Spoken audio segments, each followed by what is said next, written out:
কি বাবা তুমি কি করো? জামাটা কেটে ফেললা কেন? আমি কি একা খাই নাকি? সবাই তো খায়। জল দিয়ে দিয়েছি, চিকেনটা হালকা একটু সেদ্ধ হবে। আজকে রুটি হচ্ছে নাকি মা? খাম তোমার স্নান কমপ্লিট মা? Hey guys, welcome to Sunday special blog. আজকে হলো সানডে আর সকাল সকাল দেখো সব বাজার ঘাট চলে এসেছে। বাবা একটু আগে কিন্তু সব বাজার ঘাট করে নিয়ে এসছে।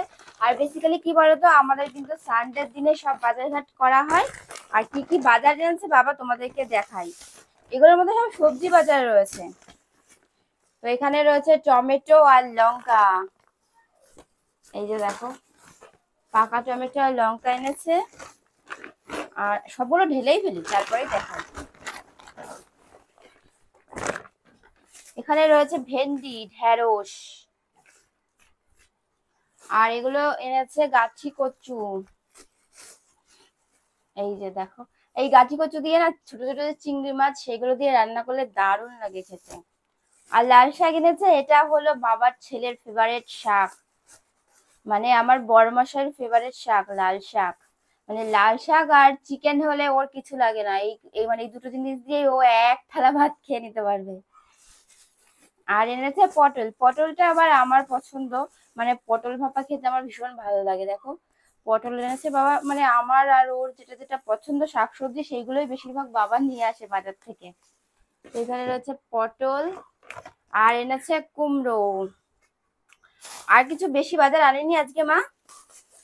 আজকে বেশি বাজার আনেনি, কারণ কি বলতো বর্ষার সময় তো এখন, ওই জন্য বেশি সবজি আনলে খারাপ হয়ে যায়, সেই জন্য অল্প সবজি এনেছে। না হলে অন্য দিনে কিন্তু অনেক শাকসবজি আনে, মানে আমরা ফ্রিজে রেখে মানে ভর্তি হয়ে যায়, ফ্রিজে রাখার জায়গা থাকে না।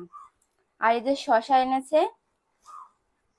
আর এখানে এনেছে পেঁয়াজ। দেখো এখানে কিন্তু অনেকটা পেঁয়াজ। কি বলতো আমাদের না পেঁয়াজটা অনেকটা লাগে, মানে 2 কেজি পেঁয়াজে 1 সপ্তাহে লেগে যায়। পেঁয়াজ, আদা, রসুন এগুলো এনেছে। আর এনেছে আলু। আলুটাও আমরা বেশি খাই, এখানে অনেকটা আলু আছে, হয়তো 6-7 কেজি আলু হবে। 1 সপ্তাহের মধ্যে আমরা 6-7 কেজি আলু খেয়ে ফেলি। আর এগুলো তো সবজি বাজারে এনেছে। আর আজকে দেখি কি এনেছে। মাছ মাংস, এই যে মা ঢেলে রেখেছে, আমি এখনো দেখিনি কি রয়েছে। ও চিকেন এনেছে, আজকে রয়েছে চিকেন এই যে। আর এখানে মনে হচ্ছে 1.5 কেজি চিকেন আছে, মানে অনেকটা চিকেন রয়েছে। তো আজকে তো চিকেন হবে, আর তার সাথে কি কি রান্না হবে চলো তোমাদেরকে সেটা তো শেয়ার করব।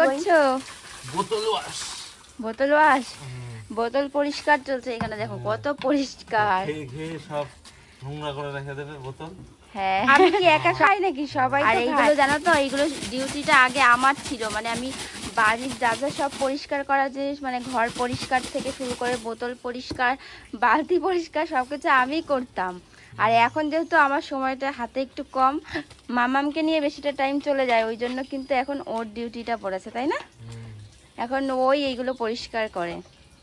ভালো লাগছে এখন পরিষ্কার করতে। কতটা কষ্ট বলো, আগে তো বুঝতে না যে আমার কতটা কষ্ট হতো। আর তার আগে করতে, আর বিয়ের পর থেকে কিন্তু আমি করতাম বেশিরভাগ। আর এখন নিজে করছে। এদিকে দেখো মাও কাজ করছে, চিকেন ধোয়ার কাজ চলছে। আর ধোয়ার স্টাইলটা দেখো, এইখানে টাইম কল ছেড়ে একটা একটা করে চিকেন ধুচ্ছে। এইভাবে নাকি ভালো হয় মার। আবার আমি অন্যরকম ভাবে ধুই, আমি একসাথে নিয়ে ধুই, আর মা কিন্তু একটা একটা করে। কি বাবা তুমি কি করো? জামাটা কেটে ফেললা কেন? দোলনার নিচে লাগাবো। ও এই যে দোলনাটা, এই দোলনাটা বাবাকে কবে থেকে বলেছিলাম যে ঠিক করার জন্য। কি হয়েছে বলো তো, তোমাদেরকে দেখাই। এই যে দেখতে পাচ্ছ দোলনার নিচে, এইটার নিচে না কোনো সাপোর্ট নেই, শুধু এই কাপড়টাই রয়েছে। আর এই দিক থেকে দেখো খুলে খুলে গেছে। এই যে দেখো এখানে আটকানো ছিল এই পিনটা দিয়ে, আর এইটা তো অলরেডি খুলে গেছে, মানে দুটো পার্ট দেওয়া ছিল, একটা খুলে গেছে, আর শুধুমাত্র এইটার উপরে সাপোর্টটা থাকছে। এখন তো এখানে প্রায় সময় এখানে ওকে ঠেলা গাড়িতে করে রাখা হয়। আর মানে ওই জন্য না ভীষণ ভয় লাগে যে কখন যদি নিচের থেকে পড়ে যায়। তো সেই জন্য বাবাকে অনেকদিন ধরে বলেছিলাম যে দোলনাটার জন্য একটু সাপোর্ট দাও। তো বাবা দেখছি আজকেই নিয়ে বসেছে, কারণ আজকে তো রবিবার, বাবার ছুটি রয়েছে। তো বাবাই যে নিজের জামাটা কেটে, এটা কিন্তু বাবারই জামা, নিজের জামাটা কেটে নাতনির দোলনাটা ঠিক করবে। হাতাটা দিয়ে কি করবে? হাতাটা দিয়ে ফিতা, ফিতা সাইডে ফিতা বানাবো। ও ও আর এইটা কি নিচে দেবে? এটা নিচে এটা সাপোর্ট নিচে দেবে? দেবো আর এটা দিয়ে ফিতা হবে। ও ঠিক আছে, কমপ্লিট করো, তারপর আমি দেখাবো যে তুমি দোলনাটা কেমন রেডি করলা। ওইদিকে মনে হচ্ছে পেখম উঠে গেছে, আর পেখমকে কিন্তু স্নান করানোর সময় হয়ে গেছে, এখন ওকে তুলে তারপরে স্নান করাবো। মাম তুমি উঠে গেছো? আচ্ছা তোমাকে এক্ষুনি খাইয়ে আমি স্নান করাবো, ঠিক আছে? আর কান্না করতে হবে না, আসছি আসছি। পেখমের স্নানের জল রেডি। আর আজকে জলটা রোদে দেওয়া হয়েছিল, কিন্তু বেশি গরম হয়নি, মানে একদম ঠান্ডা রয়ে গেছে। আর এখানে দেখো দুটো তুলসী পাতা দেওয়া, মানে এটা নাকি জলের মধ্যে দিতে হয়, সেটা মা বলেছে। তো সেটা কি কারণে আমি সঠিক জানি না। আর আজকে জলটা বেশি গরম হয়নি, ওই জন্য কিন্তু গরম জল করেছি এক্সট্রা করে, এই সাথে মিক্স করে তারপরে কিন্তু ওকে চান করাবো। কারণ বাচ্চাদের তো একদম ঠান্ডা জলে চান করাতে নেই, তাহলে ওদের ঠান্ডা লেগে যাবে, সেই জন্য একটু উষ্ণ গরম জলে কিন্তু চান করাবো। তোমার স্নান কমপ্লিট মা? ভালো লেগেছে স্নান করতে? তোমার তো স্নান করতে ভালো লাগে। আর এখন তুমি কি করবে? সাজু করবে, তাই না? পাউডার মাখবে, টিপ পরবে, মজাই মজা। এখন হচ্ছে চিকেন। এই যে দেখো, এখন তো জলে রয়েছে, চিকেনটা হালকা একটু সেদ্ধ হবে, তারপরে কিন্তু একটু পরে চিকেন রেডি হয়ে যাবে। চিকেনের দেওয়ার জন্য দেখো কত আলু ভাজা করেছি। আর চিকেনের মধ্যে আলু দিয়ে খেতে কিন্তু ভীষণ ভালো লাগে। আমরা তো সবসময় চিকেনের মধ্যে আলু দিয়েই খাই, সেটা ভীষণ ভালো লাগে। মা এদিকে শাক বাচ্ছে, লাল শাক। আজকে কিন্তু লাল শাক, মাংস আর ডালই হবে, তাই না মা? আজকে আর বেশি কিছু হবে না, কারণ আমাদের সময় এখন ভীষণ কম।